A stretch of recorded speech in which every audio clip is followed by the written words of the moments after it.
Kimi Raikkonen is back.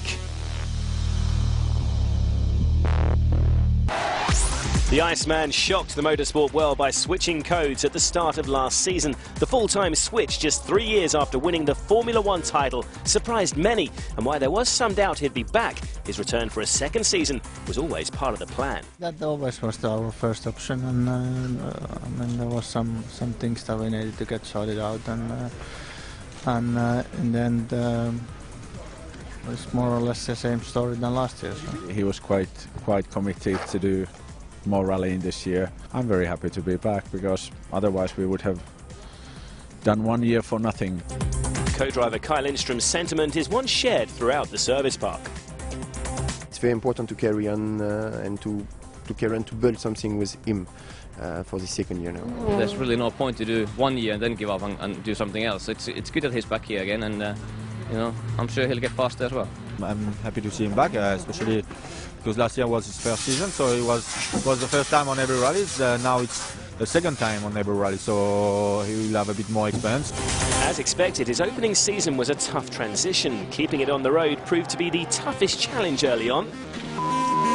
But after a point-scoring finish in Jordan and a season-best 5th in Turkey, Kimi looked to have turned a corner. He was running 5th early on his tarmac debut in Bulgaria, but again it ended with frustration, which was repeated on home soil in Finland. He blotted his copybooky game with another mistake in Japan, and even worse was to follow in Spain when he crashed out at Shakedown. French tarmac saw similar frustration. But he did at least round off the year with his 5th point-scoring finish in Great Britain. Kimi knew that it's going to be hard. He knew that it's not just like coming from Formula One and being the star on the rallying world. So for us, more or less like we expected. Okay, the crash in the shakedown in Spain was something that we didn't expect to happen. But otherwise, we knew that we're gonna go off. It was a tough season for him, but that was expected. A lot of, well, I'm sure he did learn a lot. You know, I'm sure all the media and everybody were expecting a lot more than himself or all the other drivers. The new regulations will have certainly aided Raikkonen, as the whole WRC field are trying to adapt to the new cars. It's going a bit in unknown because new cars, so nobody really knows which car is the best one, but we will see soon. I think it will be pretty close again, and hopefully we can have a stronger year than last year. His handful of outings in an S2000 Fiat in previous years has provided valuable experience as he adapts to the new DS3.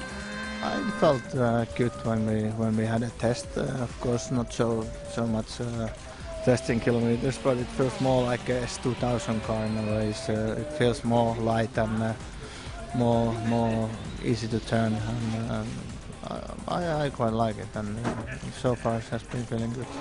While the car is feeling good, another bonus, being back for a second season, is a set of pre-prepared pace notes for most events. You've done the stages on the rally speed, so you know you don't remember the stages by heart, but you still remember some places and you know how to drive them, so it will make it easier, and I think that he's got a lot of experience from the pace notes and listening to the pace notes, and once you get more comfortable with that this year, then it's going to get easier. After making a point-scoring start in Sweden, Kimi and Kaj are missing the Mexican round to fit an extra test in, and their targets for the season ahead are already taking shape. On the first section of the season, it's difficult to have a goal to do better than last year. So it means first finish the rallies and get points. It's no point to talk about podiums or anything yet.